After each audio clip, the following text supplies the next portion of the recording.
कांग्रेस के पूर्व अध्यक्ष एवं वायनाड सांसद राहुल गांधी ने आज दिल्ली में जवाहर भवन से अपने विपक्षियों को जमकर आड़े हाथ लिया। जवाहर भवन में पूर्व आईएएस अधिकारी के राजू द्वारा संपादित पुस्तक द दलित ट्रुथ का राहुल गांधी ने विमोचन किया। राहुल गांधी ने पुस्तक विमोचन कार्यक्रम में बताया कि कैसे उन्होंने दलित समाज के बारे में सोचना शुरू किया। इस दौरान राहुल गांधी ने बिना किसी का नाम लिए G23 गुट पर तंज कसा, तो वहीं बीजेपी और आरएसएस पर भी जमकर निशाना साधा। इसके साथ ही हाल ही में संपन्न हुए उत्तर प्रदेश विधानसभा चुनाव का जिक्र करते हुए राहुल गांधी ने कहा कि चुनाव के दौरान हमने मायावती से गठबंधन कर मुख्यमंत्री बनने की बात कही थी, लेकिन उन्होंने बात तक नहीं की। आखिर क्या है पूरा मामला और राहुल गांधी ने क्या क्या बयान दिया, जानने के लिए देखिए इस खास रिपोर्ट को। ये है टॉक्स न्यूज नेटवर्क और आप देख रहे हैं पॉलिटॉक्स, राजनीति का कच्चा चिट्ठा। बता दें, दिल्ली के जवाहर भवन में आयोजित द दलित ट्रुथ किताब के लॉन्चिंग कार्यक्रम को संबोधित करते हुए राहुल गांधी ने कहा कि मेरे देश ने बिना कोई कारण पूरा का पूरा प्यार मुझे दे दिया, तो मैं मेरे सुनो मेरे ऊपर एक डेट है, कर्ज है, और मैं सुबह उठ के कहता हूं कि ये जो प्यार मेरे देश ने दी मुझे, ये जो इज्जत मेरे देश ने दी, इसको मैं निभाऊं कैसे। राहुल गांधी ने कहा कि तो आज हो क्या रहा है, आपने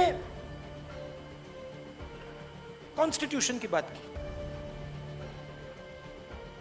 कॉन्स्टिट्यूशन हिंदुस्तान का हथियार है, मगर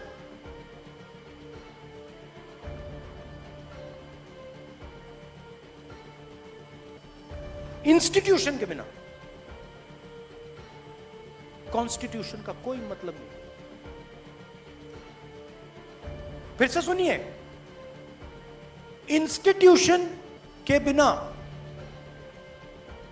कॉन्स्टिट्यूशन का कोई मतलब नहीं है। हम यहां कॉन्स्टिट्यूशन लिए घूम रहे हैं। आप कहते हो कॉन्स्टिट्यूशन की रक्षा करनी है, मैं कहता हूं कॉन्स्टिट्यूशन की रक्षा करनी है, मगर कॉन्स्टिट्यूशन को इंप्लीमेंट कैसे किया जाता है? इंस्टीट्यूशन से।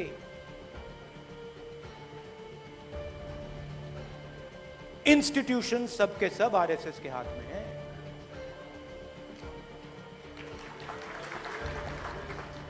इंस्टीट्यूशन आपके और हमारे हाथ में नहीं है। अगर इंस्टीट्यूशन आपके और हमारे हाथ में नहीं है तो कॉन्स्टिट्यूशन हमारे हाथ में नहीं है। और ये कोई नया आक्रमण नहीं है। ये आक्रमण उस दिन शुरू हुआ जब महात्मा गांधी की छाती में 3 गोलियां डाली गई थी। राहुल गांधी ने कहा कि कॉन्स्टिट्यूशन हिंदुस्तान का हथियार है, मगर इंस्टीट्यूशन के बिना कॉन्स्टिट्यूशन का कोई मतलब नहीं। इंस्टीट्यूशन सबके सब आरएसएस के हाथ में है। इंस्टीट्यूशन आपके और हमारे हाथ में नहीं है। अंबेडकर जी ने कॉन्स्टिट्यूशन को बनाने का, डेवलप करने का, प्रोटेक्ट करने का काम किया, क्योंकि अंबेडकर जी ने हमें हथियार दिया, मगर आज उस हथियार का कोई मतलब नहीं है। और किया कैसे जा रहा है? मीडिया को कंट्रोल करके, 3-4 सबसे बड़े अरबपतियों को कंट्रोल करके, पेगासस से राजनेताओं को कंट्रोल करके। मैं आपको बता रहा हूं, स्टेज पे बता रहा हूं, अगर मैंने 1 रुपया लिया होता ना, मैं ये भाषण नहीं दे पाता। लड़ाई सिर्फ जनता कर सकती है। जब तक हिंदुस्तान की जनता के अंदर जो आवाज है, जब तक वो नहीं निकलेगी, तब तक इंस्टीट्यूशन को कंट्रोल करके कॉन्स्टिट्यूशन को ये लागू नहीं होने देगा। और जब कॉन्स्टिट्यूशन काम नहीं करता है तो सीधी चोट डायरेक्ट कमजोर लोगों पर जाके पड़ती है। कौन है वो? दलित हैं, अल्पसंख्यक हैं, आदिवासी हैं, बेरोजगार लोग हैं, छोटे किसान हैं। ये लोग तो लड़ने का समय है। और जो अंबेडकर जी ने कहा, जो गांधी जी ने कहा, रास्ता दिखाया उन्होंने, रास्ता है, उस पर बस चलने की जरूरत है। इस दौरान राहुल गांधी ने बसपा सुप्रीमो मायावती पर भी जमकर निशाना साधा और कहा कि हमने मायावती को मैसेज दिया कि गठबंधन करिए, मुख्यमंत्री बनिए, लेकिन उन्होंने बात तक नहीं की। उन्होंने हमसे बात करने तक की जहमत नहीं उठाई क्योंकि सीबीआई और ईडी से डरती है वो। कांचीराम ने दलितों को आवाज दी, दलितों को जगाया, लेकिन आज मायावती कहती है कि वह दलितों की आवाज के लिए नहीं लड़ेगी।